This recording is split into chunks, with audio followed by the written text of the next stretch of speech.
Cool TV, the coolest station in the entire world, and obviously the nation.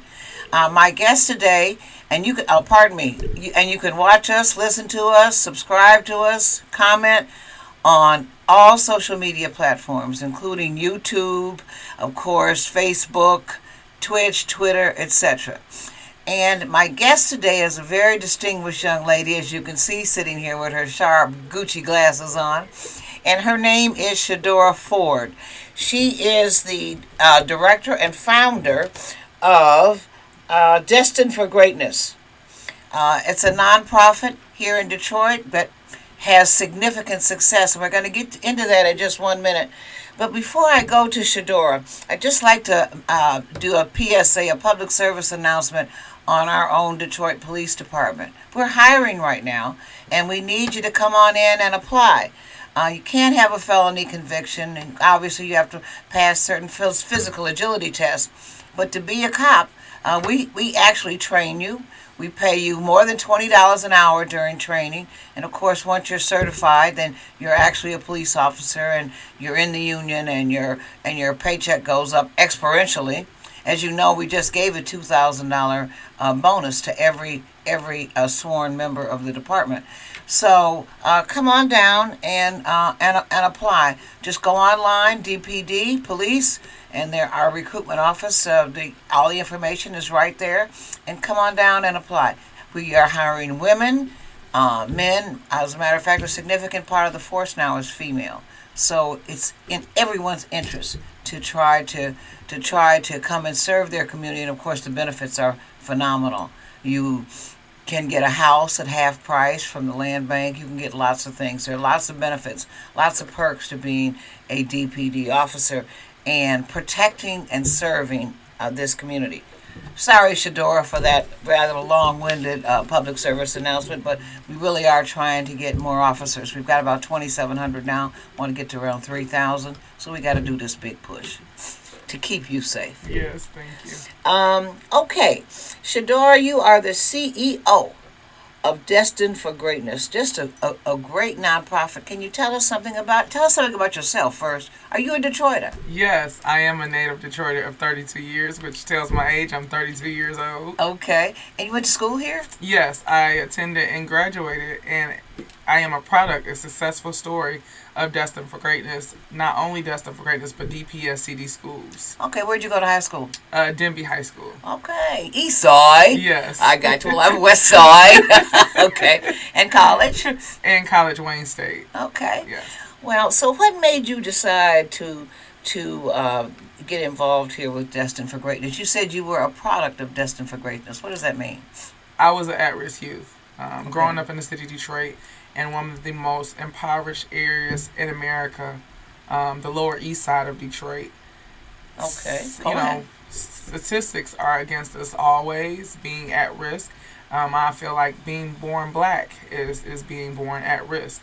You don't know the trauma that you will face because of your color, because of your gender, or the religion that you choose. And so I was an at-risk youth once, getting into trouble in my community, fighting, don't know why. A young lady may not like me because my hair long, my color is lighter than hers, but just those issues made me an at-risk youth. And you actually experienced those things yourself? Yes. I would get my hair pulled in school. I would get called the white black girl because I talked proper. It was a lot growing up in a high school where people were angry and taking redirected anger out on you. And so that soon ceased, Okay. because I started a gang. So you were being bullied, is that what you're saying? Yes, being the only child, people was like, okay, so we could fight her. She don't have no sisters, no brothers. Are you serious? Yes. This is part of a person's consciousness? Yes. You actually think that that you can fight a person because they don't have sisters and brothers and haven't been fighting. Who does this? Elementary, middle school, and high school children. Are you serious? Yes. I have never heard of this in my life. So, in school, if you are an only child, you can quickly become a target unless you get popular. So if you're popular or you grow big and tall like I did and you get friends who can fight just as good as you, then you're okay. But I think I often think about that, and I wonder how many children are being bullied, and we don't even have to look at how many children in school are being bullied now, because we could just look at the suicide rate amongst young people, Which is what? which is between the ages of 10 and 18. It's up to 74%. Amongst Black and African American people, it's up to 75%. 10. A 10-year-old will commit suicide? Yes, a 10-year-old will commit suicide. Do you have any idea why? Well, peer pressure, social media, the lack of acceptance. I remember being about 9 or 10 and writing a suicide note to my mom.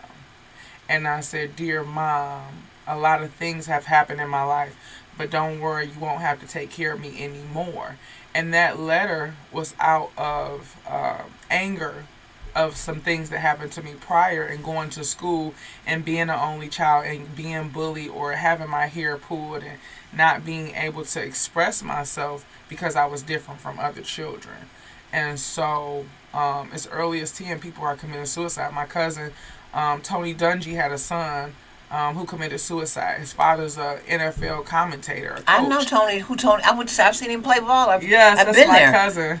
Are you serious? Yes, and so his So what son, happened? I'm sorry. Yeah, his son did commit suicide, But he started having those thoughts as early as like 9 or 10 years old, and after a while, people started saying, "Oh, that's just how he is. That's just Brian. That's just his thought process. He's doing it for attention." When people really have mental health or really have issues that bother them, and it's not until they get to their breaking point do they commit suicide.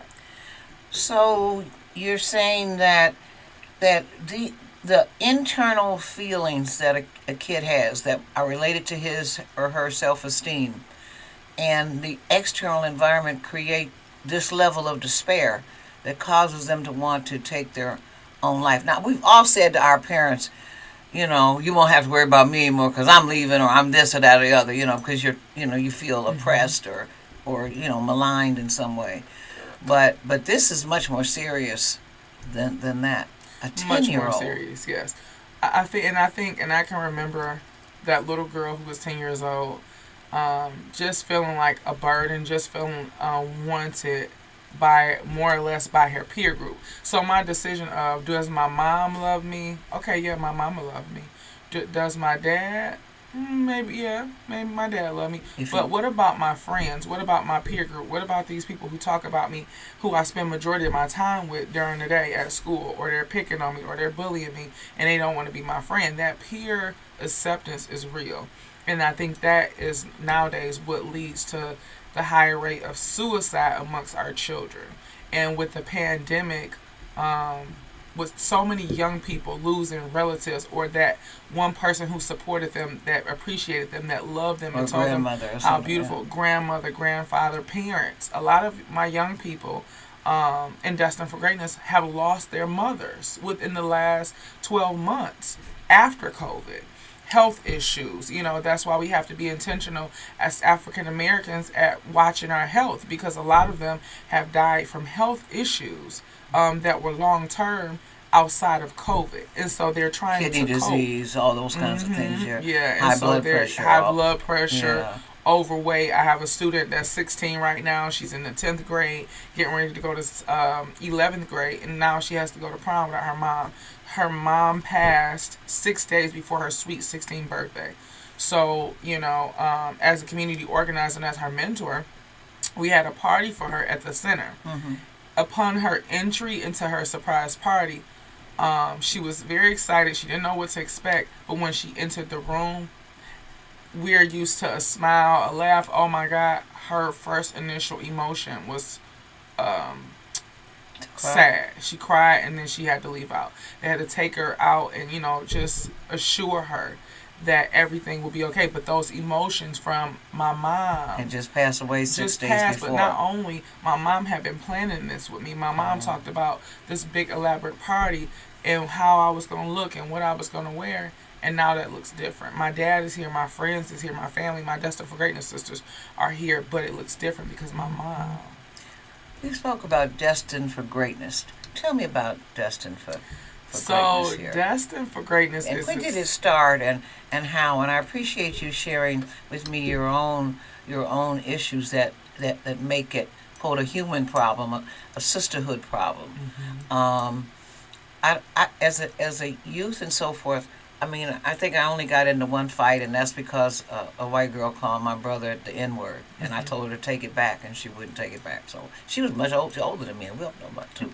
But I mean, that's the only one. But in terms of bullying in school, I was in Catholic school, a very small Catholic school. I went there from first grade to 12th grade. So, you know, we sort of kind of knew each other. There were people coming in. There were only like a couple of black people in the school. But I don't remember uh, bullying. If anything, I might be the bully. I mean, because I was outspoken and like you know, and not afraid. Um, I just had my father would say that Bernard stands for bare heart, so I always had courage. I mean, fundamentally, I mean, my feelings get hurt. I'm very sensitive, so that you know that bluster, that outer thing is looks tough, but it's not really. But it's tough enough to keep people from, as you say, bullying me um, like that. Other than the people in my family who do it all the time, but which is disgusting. But anyway, um, so tell me, so you actually experienced this, and now you are addressing kids with this problem through Yes, Destined for yes. Greatness. When I was in elementary school and going into sixth grade, I think I was bullied the most. What saved me is I attended Marcus Mosiah Garvey Academy for middle school.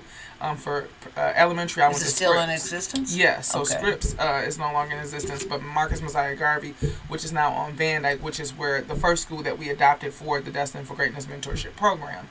But I remember switching over from Scripps to Marcus Garvey. So at Scripps, I was bullied, but at Marcus Garvey, I had to show up different. So I had like, no, you're not going to, no, this is not going to happen. And I was like a big bad wolf because I was so used to being in survival mode of being bullied that I came in tough. And I The came teachers in. didn't help you in elementary school? Where were So, they? All this was going so on. again, we're talking about DPSCD, where there's 30 children to a classroom, Still, still, I if wouldn't not care. more. There are more than that that you deal with every Uh, day, but you're not going to be bullying somebody in so my room. the teachers, their purpose, I guess, is to serve as the teacher that teaches the curriculums and not as a disciplinarian or trying to put out fires. They really need an aid to every classroom so that these issues can be addressed. But then it's not always just in the classroom. We have to walk to our lockers. We have to go to gym. You know, you can easily push down in gym. You have to go to the lunchroom. Somebody might knock your food over, bump into you on purpose. There are a lot of things that happen in these schools that contribute to children being vulnerable and wanting to commit suicide. Now, what I'm not telling you is put your tail between, wrap your tail in between your legs and run. No, we have to address it head on. And so when I started middle school, I was like, this not gonna happen no more. Mm-hmm. So when I got there, I started a gang called La Familia, which means in Hispanics just say my family. Mm-hmm. And so my La family, Familia, right. yes, my family consisted of like 10 of the toughest girls in the school that would protect me. I would protect them, and we would like go skating together. We would like do all these This roller things skating, ice outside. Yeah, roller skating together, like at Royal Skating Land on Warren. We would do all of these things together as a family so that we can build a cohesion. They thought it was just for the fundamentals of us hanging out. I was watching my back. I got you. Because if they step to you, they got to step to all 10. They got to step to all 10. And so I like to say that Destined for Greatness is a good girls gang because knowing that now, back then, that gang was intentional about handling business. If somebody was going to fight one, they was going to fight all. And then Destined for Greatness is intentional about whatever systemic barriers, whatever girls are going through, we're going to fight these issues together. We're not going to fight physically. We're going to use our skill sets, you know, and fight for women's rights. We're going to fight for tampons and pads to be tax free, which that did happen. Yes. And so we were a part of that fight. So we fight barriers that most people can't see broken. And that's really Okay, so Destined for Greatness is. so. Destined for Greatness is a 501c3 nonprofit developed in 2010 by myself, Shadora Ford. It was in June 26th of 2010 that I started Destined for Greatness. There was a young lady from Black Family Development, and she was looking for a program for a young lady who was at risk, just like I was. This girl, I think she had broken into some people's cars and, started breaking the houses. She just had a bad beginning. She had a bad start. But that's not how it ended. So I started to mentor her because I told her, like, look, we don't have anything. At this time, I was looking at programs, Scared Straight, non-existent I remember programs. Scared Straight. You remember Scared Straight? By the time I started Destined for Greatness, Scared Straight was non-existent. But that was a name that I had heard that helped young people. So all of these names of programs that help people, I was looking through my Rolodex and looking on the internet trying to find something for this girl. And I remember just telling the lady, like, here's my number. If I find something for you, I can help you. That I was like, I just wanted to help. And I sat there and I pondered on it. And I had a conversation with God, like, okay, like, what do I do next? And so he said, just tell her yes, and you'll mentor her. Robin Murphy became my first success story. From there, I don't know where the lady got the idea from, but she started sending me more girls from Black Family Development, which, is the juvenile youth program that, deals I was with on their case board of management. directors. Right. Yeah, case management of juvenile teens. So all of these girls start coming in from juvenile programs with all kind of backgrounds. So it was a challenge. So this challenge became real fun to me, to mentor them, to show them love, and to provide follow-up resources, wraparound services for them. Well, I want you to finish that point in just 1 minute. I just want to take this real quick station break. You're watching Shadora Ford on Chop It Up, hosted by myself, attorney Linda Bernard, on WJZZ Cool TV, the coolest station in the world. You can watch us on YouTube, Facebook, Twitch, Twitter, any and all social media platforms. Tune in. Let us know what you think. Subscribe.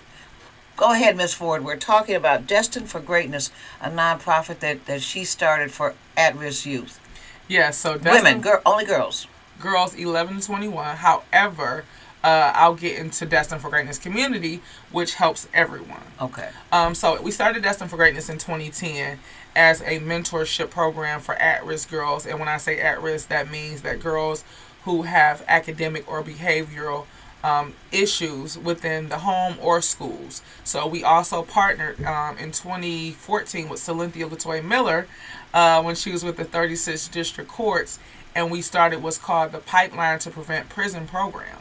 And we would take the girls to the 36th District Court as a field trip for them to see a beautiful black woman in a seat, and that they can have those same dreams and aspirations and accomplish that. And so we wanted them to get a feel of what it's like to be on the right side of the bench. And so we were able to go into the various judges' chambers and really work with these girls and provide mentorship. And some of them were in the courtroom like, this is what I want to do. I want to be the clerk that's typing up the letters. I want to be a security guard. They found themselves and placed themselves in the courtroom, but nobody never said, I want to be the one getting sentenced. So that was a breakthrough. Right, they didn't want to be the defendant. Yes. Everybody but the defendant. Yeah, the lawyers, the clerks, the court reporters, the judge. Right, I got you. So that was a aha moment for them, that I can be more than a defendant. And that wowed us. And, I we like still... that thought. I can be more than a defendant. Yes, and so we still carry that... we still carry that to this day, that you can be more than a defendant. And so Destined for Greatness really works with the girls. We pair them with one another for peer-to-peer mentorship. We support them with wraparound services. And it is for girls 11 to 21. So we educate, we empower, we encourage, and we employ them to do their best. Every summer we employ girls. We're hiring right now for girls 14 to 24. And they'll be working with Destined for Greatness. They'll learn entrepreneurship skills. They'll learn basic skills and training. They'll learn how to cook, how to be a woman of their household. They'll learn these skills because these are the skills that's not being taught to our young women these days. And that's so correct. Destined for Greatness has really served as a haven for a lot of people. So in 2016, we went on to say, well, we've been effective. We're helping the girls. We're bringing them to the point that they're becoming productive citizens. And what can we do more? And so in that time, we developed DFG Cares, which is Destined for Greatness Community Resource Center, that helps everyone 0 to 99.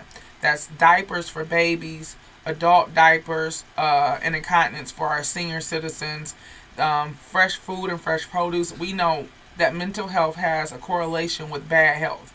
And so what we wanted to do is be able to provide fresh food, fresh produce, to our constituents. We don't want them to have lettuce that's already turning brown, apples that's dented and pierced already. So we do a job of making sure that people are fed and fed good food. You know, it's nothing in cans or anything like that. We do have non-perishable items that we give them, but it's not dented cans. It's not nothing that's expired. And so we've been featured on Channel 2 and also on Channel 4 for our services of not just helping women and children, but we also reach back and we have men hygiene kits. We have women hygiene kits. We have women, men, and children's clothing pantry. And I like to think that we are one of the only organizations in the state of Michigan, hence the fact that we got the State of Michigan Award from Governor Whitmore, that is doing a multi-purpose program that helps everybody. Can you tell us about that award and who nominated you and how did you get it? What was the criteria? So one of our Jewish partners, Hannah Haley, nominated us for the award because they have been following us for years and the work that we do in our community that also spilled into their community. There were people right in their neighborhood who needed services and were able to get those services, and they were not discriminated against because of the color of their skin or because of the gender that they were. And so they nominated us for the award, and Governor Gretchen Whitmore said, perfect, I love this organization. I've heard of this organization. I know the work that they do, and I would love to present you with the award. So we were so excited this year to receive the Governor's Award for volunteerism and taking care of not only Detroit, not just Wayne County, but Michiganders. We have people coming all over the state to pick up resources. We have moms coming to pick up baby formula. We did 2 stories with Channel 4 News on the infant meal recall. Well, while the infant meal recall was going on, Destined for Greatness was preparing moms to start breastfeeding or doing alternative milk. WIC was giving out our number. 211, all of these people were giving out our number. And we're like, but we don't have any funding to supply all of these people. Well, a way was made, thank God, and we were able to supply over 200 moms with baby formula. So all of the moms who had recalled milk were able to take the milk to the stores, and in the interim of that, we were able to make sure that breast pumps were being put on the street, making sure moms who wanted to learn more about breastfeeding, wanted to learn more about natural births and doulas were exposed to that. We're not exposed enough in our community about how can we naturally do things. How can I have my baby without maybe suffering from an epidural as a long-term effect after my delivery. And so these are the type of things that we want to do to make sure that all people thrive and not just survive. So you're sort of like a back to nature kind of thing. Is that what you're saying in large part? Where do you find these mentors for these young women? So we're very strategic and very stern about our mentors because I look at the mentors as if, would I want this person to mentor my daughter? Again, I've never given birth to any child, but I love the preciousness of a child, and I know what mentorship look like and how it can lead a child to their best self. And so we look for professional women who are in the business of mentoring and showing younger women the truth.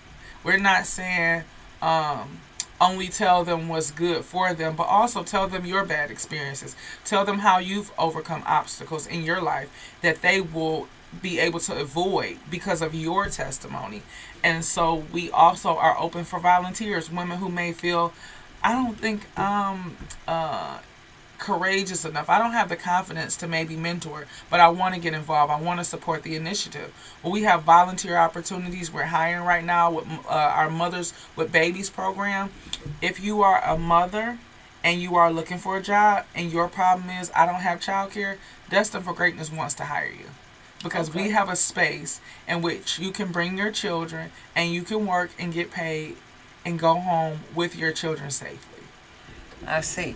So they come in and work in these various programs, setting these things up and doing all this, and you pay them while they're there, and their children are in childcare. They're not running around them; they're in childcare, Yes. which makes sense. On site childcare. Okay, on-site childcare, which is what I gather you would advocate for that with every business, quite frankly. Yes, yes. And that's you, one you of the think things. it's really? You think it's worth it if in fact a company, let's say you were in the drapery business and or the media business, for you to have a dedicated space and personnel for the kids at your business, isn't that a big distraction for you? Well, people go to the gym all the time. Every time I go to LA Fitness, there's a child care room, and those kids are running around like they're at Major Magics or Chuck E. Cheese, what have you. And the parents are working out. So if you can work out and work on your body, and your child is safely in a child care room, you should be able to work a job that's going to feed those children. But isn't it a little different because working out is an hour, 90 minutes, maybe 2 hours. But when you're expected to work at least 8 hours a day, sometimes many hours more than that. But That is true. And also, with that being said, if your child is at the early childhood age, that is a time for them to learn. So while you're working, you're not only having free childcare, but your child is learning. So we Okay. believe in education. so you have And early that's our first, early education childhood with these people, education. teaching Yes. them stuff. Yes. Yeah, because their minds are so active. Are that so it's- active, and this is the age where we want them to be able to begin reading. So they're doing reading, writing, clues.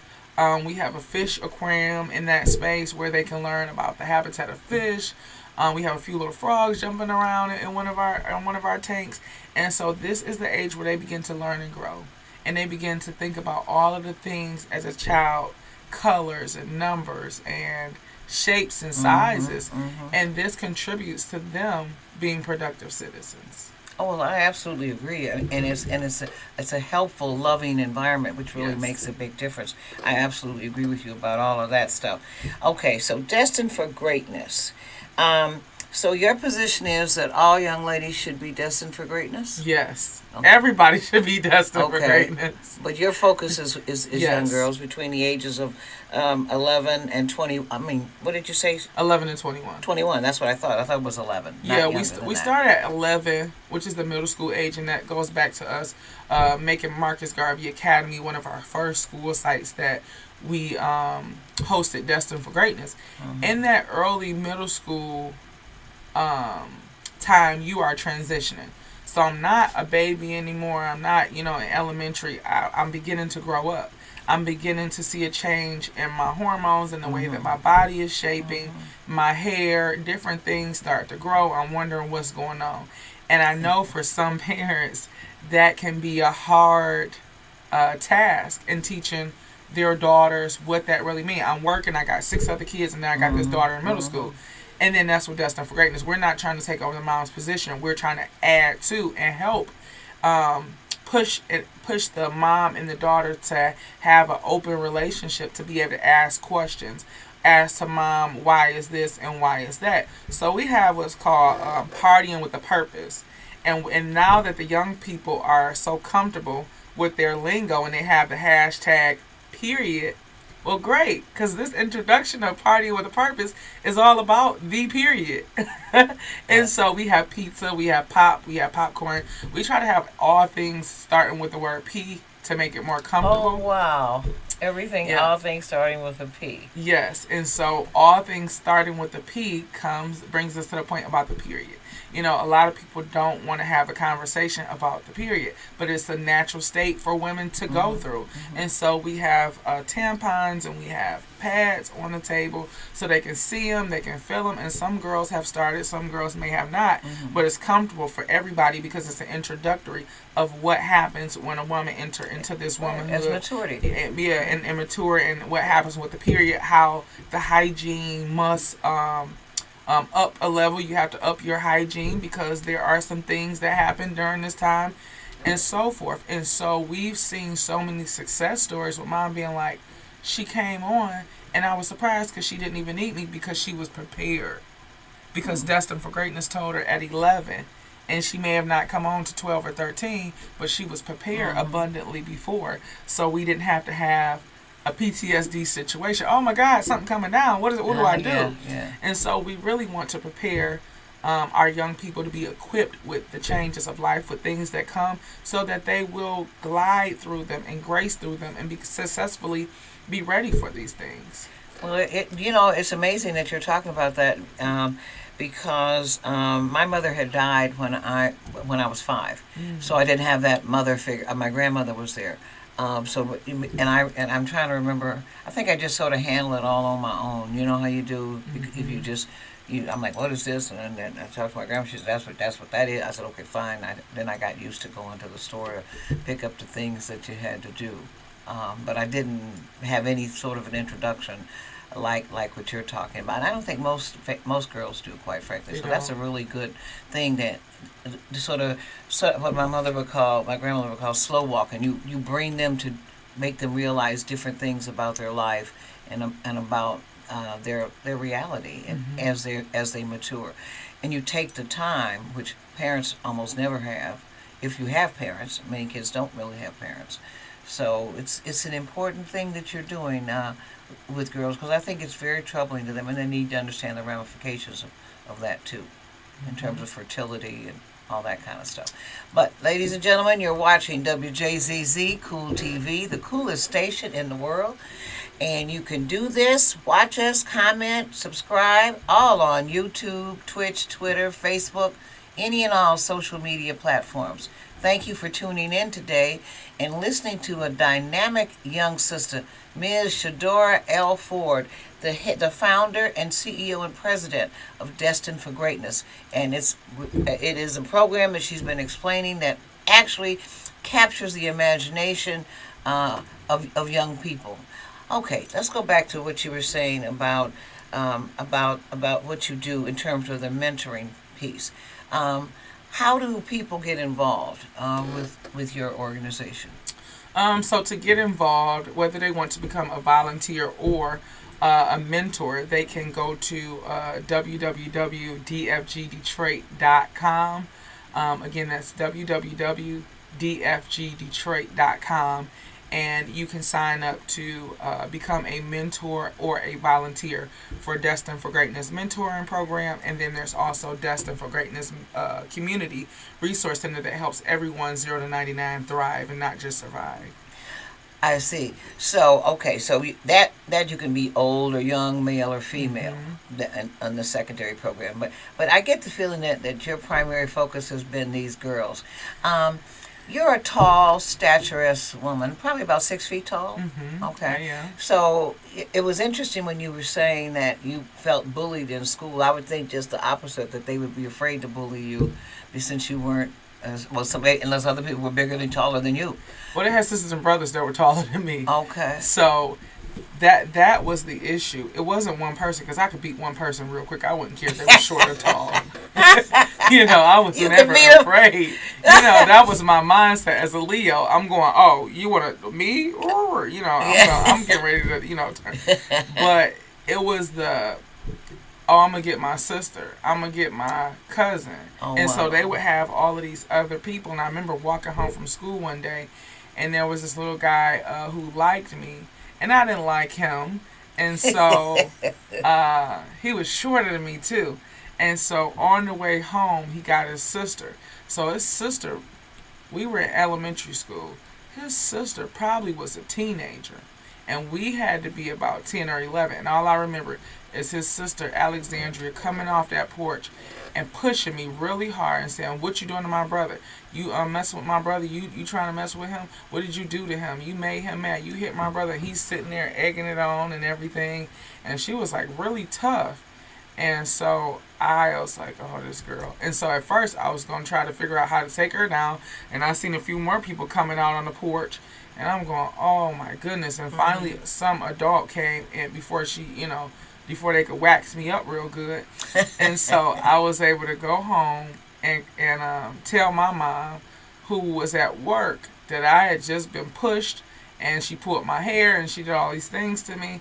And she said, well, and at that time I was at my grandma's house. She said, who all there? And I said, well, I don't know. I don't see nobody right now. Just grandma.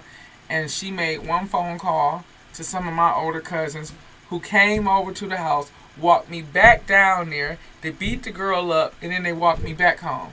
And then they had this conversation with So me. you beat the girl up? They did, not me. Oh, Lord. I just stood there, and I was just like, oh my goodness. But the conversation piece that they gave me when we walked home was that I'm not to never be afraid to hit somebody back.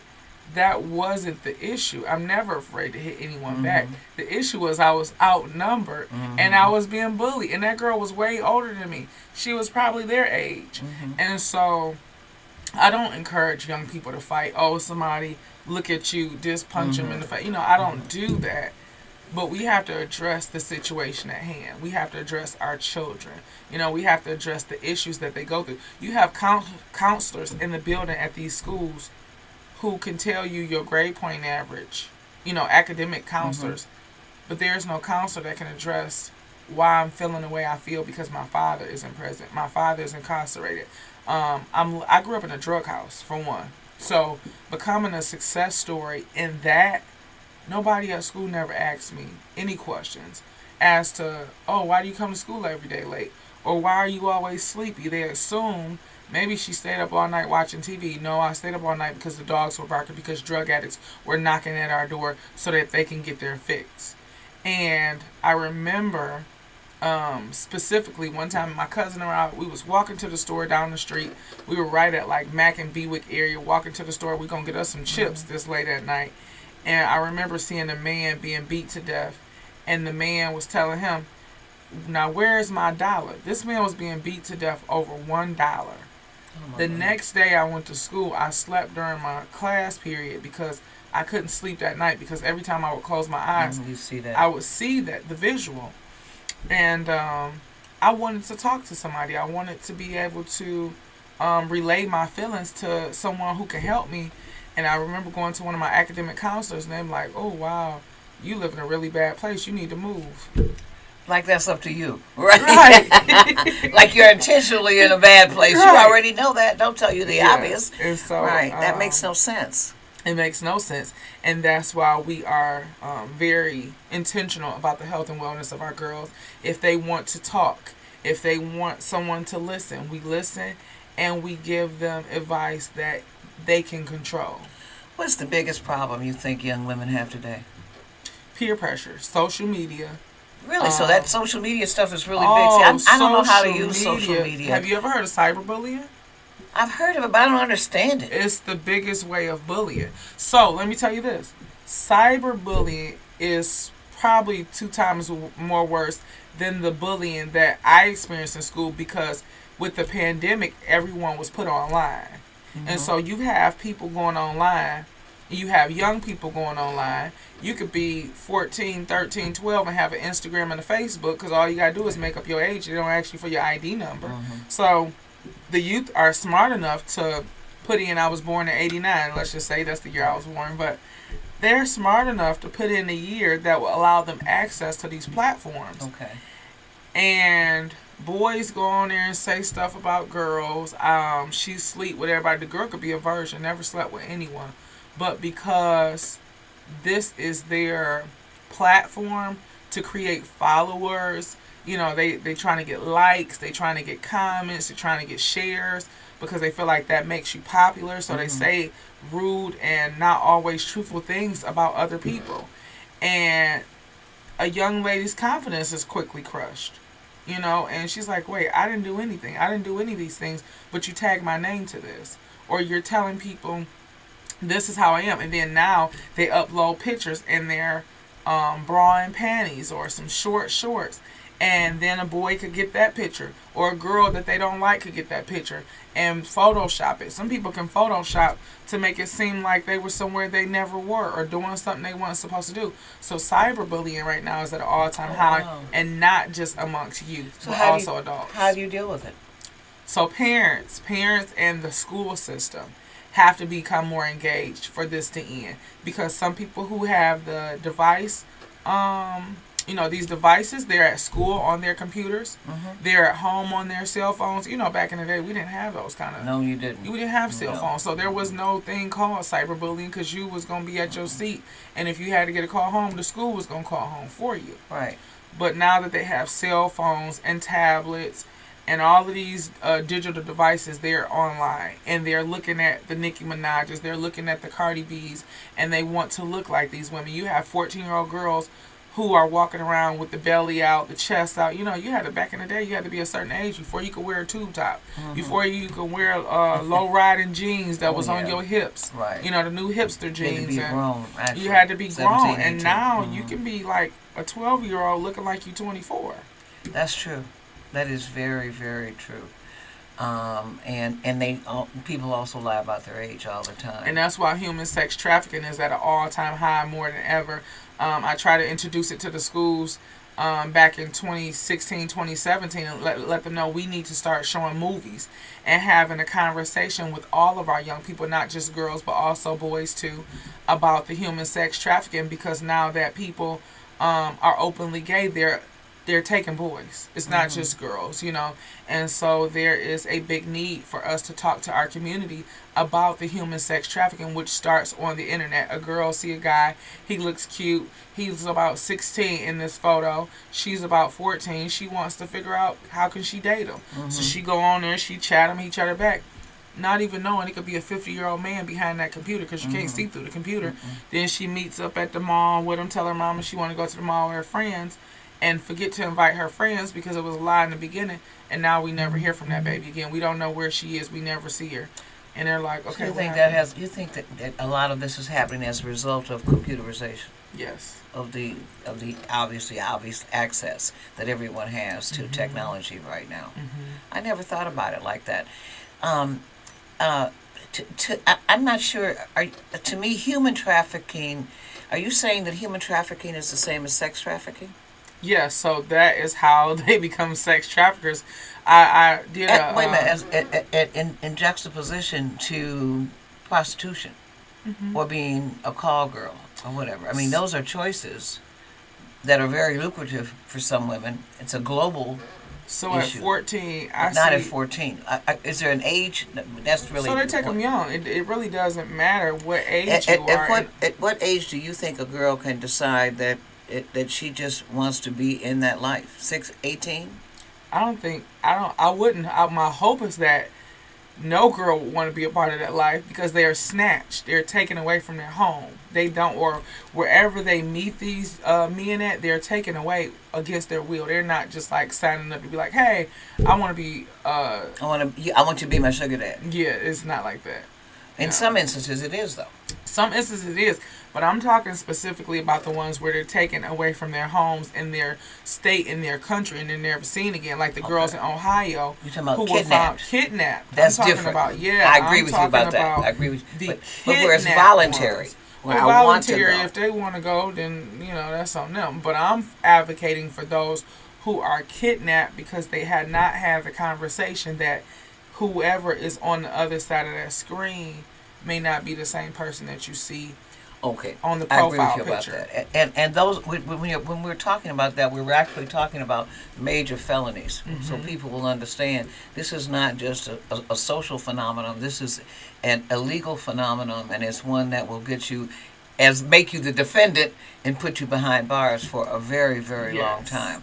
Yes. But just off the cuff, at what age do you think a girl can make her own decisions about her body and what she wants to do with her body, be it with another man, another woman, whatever? I mean, at what point should we as the community step back? I believe 21. And the reason why I say 21 is because at 18 or 19, you're still young. You're at the cuff of, what college do I want to go to? What do I want to be when I grow up? I still need mentorship. At 21, you reach the peak of, okay, either I'm going to swim or I'm going to drown. I'm going to make a good decision to get a job, seek my career, or I'm just going to go left, But when you're talking about sex, I always criticize the issues regarding in the law regarding what they when they say there's underage sex, and even among other underage people, or that it's a form of rape, as you know, statutory rape. And I'm like, why am I a child for purposes of having sex with Sam at 16, let's say, or 15, but I'm an adult. And sex is a natural act. There are 3 things that all mammals do: they eat, they drink, they fornicate. In some, even if you had an IQ of 50, if you didn't, blah, blah, blah, blah, you wouldn't be able to. You would still have these natural urges because they are, as I said, natural urges. But why am I a child for purposes of sex, which is a natural act, but I'm an adult for purposes of an unnatural act like murder or assault? If I shoot somebody, then I'm tried as an adult. Suddenly I'm an adult. But for an unnatural act, which killing is an unnatural act, versus a natural act, which is sex. So I've never quite understood that dichotomy in the law. As a matter of fact, I've written a couple of articles about it. Quite frankly, I mean, because you either are or you aren't. You can't be a little bit pregnant. So if I'm a kid, I'm a kid.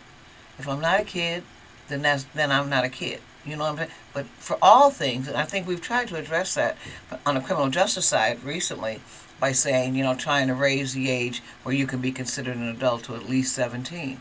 But in reality, it should be the same across the board. I mean, when you really think about it, so when you talk about trafficking and about consensual versus non-consensual, I got the non-consent part. I understand that perfectly. Certainly, rape, torture, anything, kidnapping, all these kind of things. But when I want to do it, I raise my hand, I like R. Kelly, or whatever it is I like. I'm just saying, whoever it is. It could be Kobe Bryant, he's 18, you're 16, like his girlfriend was, his wife. That kind of, whatever, I forgot her name right now. But anyway, I mean, these are significant legal issues that are constantly raised. But to me, it's disrespectful to girls. I don't know how you feel about it, but on the one hand, I'm an adult. On the other hand, I'm not.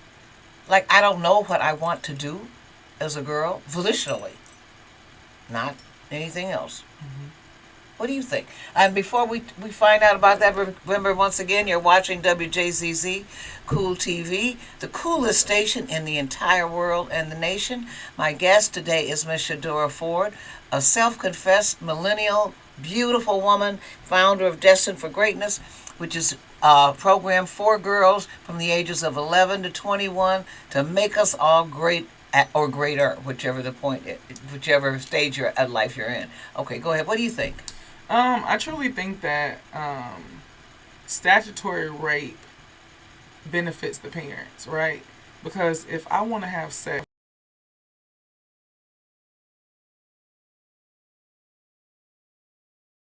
18, and he asked me, well, how old am I? And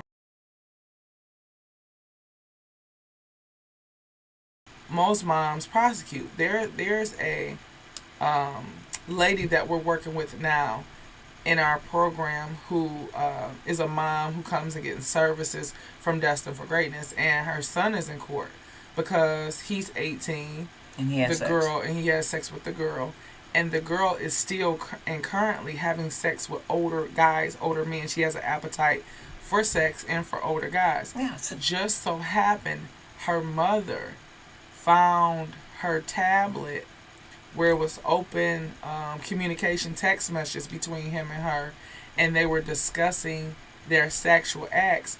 Did she go and prosecute this young man and is claiming statutory rape, right? But the girl has not stopped having sex. She's not stopped, Yeah, that's my point. Exactly. And I agree with you. And that happened with me with the child that I took. She started having sex with an older man, and I knew I could prosecute him, obviously, and put him away. But I didn't think it was the right thing to do.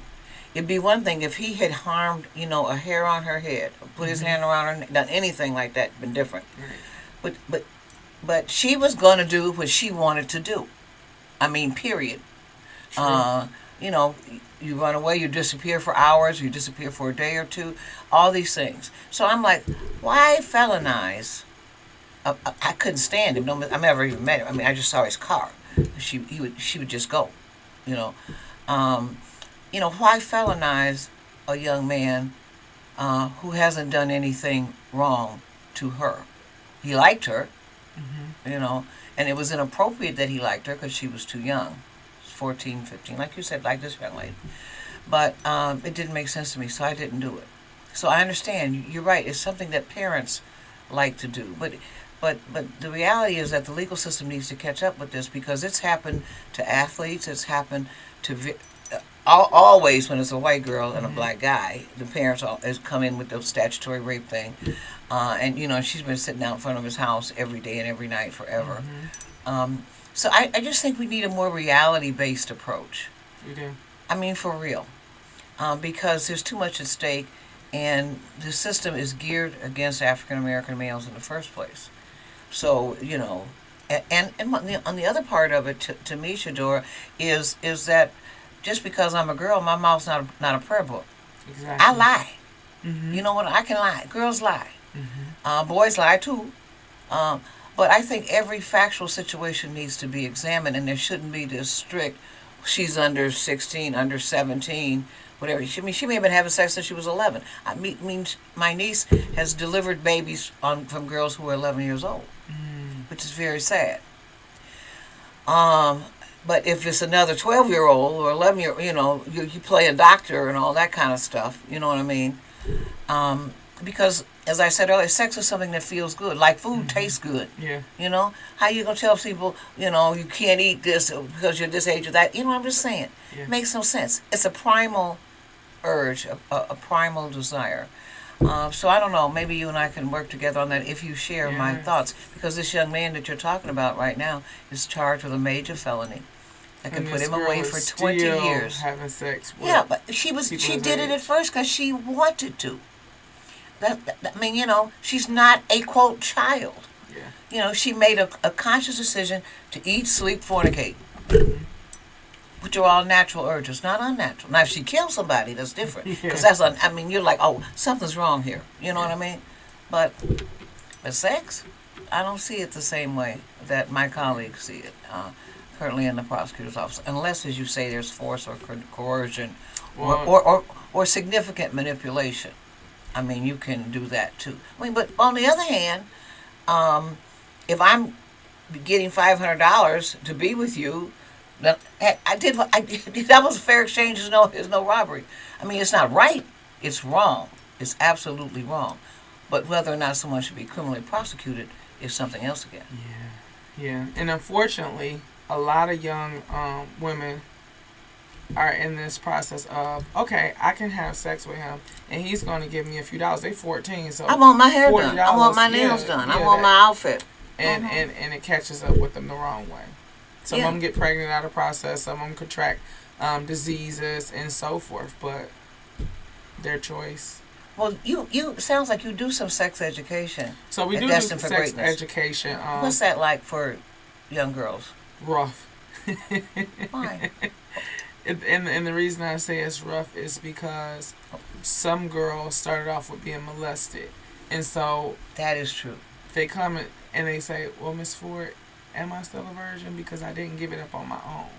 He took it from me, be it their father, an uncle, a grandfather, a cousin, sometimes even a brother, in their household. And some girls come in and they're actively being, molested. And so with that, we have to make a conscious decision and say, well, yay or nay, if they are being molested. If they're being molested, then you need to call the police. I absolutely agree with you. Particularly in those familial relationships, it's not boy-girl. It's not like Tommy likes Shadora and Shadora likes Tommy. You know what I mean? It's not that kind of situation. I absolutely agree with you. I don't understand all of this stuff that's going on within families. It seems to be coming up more and more and more lately. But I've never had that experience. Praise the Lord. So, but I understand that you say. I understand a lot of girls do, and I can't wrap my head around how you could even like your brother. Yeah. You know, I have a brother. I think it contributes to mental health, mental illness, or something, because it's not a natural act. No, it's not a. There we go back again. Thank you for agreeing with me. A natural act versus an unnatural act. I want to thank you, Shadora, for the people. You've already said, tell us again how people can get involved with Destined for Greatness. So you can get involved with Destined for Greatness by volunteering or mentorship opportunities. You can go to www.dfgdetroit.com. Again, that's www.dfgdetroit.com. If you're not familiar with the digital devices, you can reach me at 313-414-3680. Again, my telephone number is 414-3680-313 area code, and we are located at 5555 Connor, be it you want to donate or get involved, and we thank you in advance. That's the Samaritan Center. Yes. Right. And also if you need stuff for your baby, diapers and all that kind of stuff. Or a senior citizen. Or senior citizens. What do you give Or seniors? any real age quick? group. But every third Thursday. So we serve every third Thursday in the parking lot, curbside, pull up and pick up food, gently used clothing, brand new clothing, whatever it is that you are in need of, you can pick it up on any given third Thursday. Okay. All right. Thank you so much, Attorney Linda, for having us. Oh, it's one. I'll have you back soon. And thank you, our audience, for tuning in today and listening to Ms. Shadora Ford. I'm Attorney Linda Bernard. Have a great day.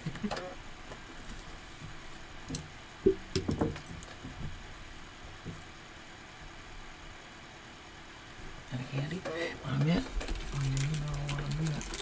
You are an excellent person to interview. This is so fun. This is so fun. I'm so glad we talked about that. You and I are so much alike. I know. Right? I discovered that a while ago. I discovered how much I liked you, and I liked your energy and your enthusiasm for life and for living, and your don't take no stuff attitude. Yeah. But You can't do that. But I want to help. What can I do to help you with all of this? So right now we're gearing up to do our. I called your guy. He ain't called me back, man. I need board members. The one you gave me his number. Yeah. I don't know what happened. I don't know why he called. He must have got something else. Such an ass. He's so rich and such an ass. We A total need ass. members bad. Which we do need. We need a board member with real money, with We resources. need board members bad. Like Okay. I'm on the board, and Professor Hall is on the board from Wayne State, but he just recently got remarried, and him and his wife is talking about going out to Texas, relocating his new wife. And another person that was on the board over at Marcus Garvey Academy, the dean of students, he just retired, so he's traveling everywhere. He's not doing anything. So we're launching our 12th year of Destined for Greatness in June, because we didn't do the 10-year celebration because of the 2020 pandemic. And we were supposed to have Michelle Obama as our guest speaker at the Renaissance Hotel. And all of that got wiped away because of the pandemic. So you getting ready to reschedule it now? Well, hopefully we can, but in the event that she's unavailable, we still have to push forward. We still gotta figure out something really big, some type of way to fundraise. We still gotta figure out this housing piece.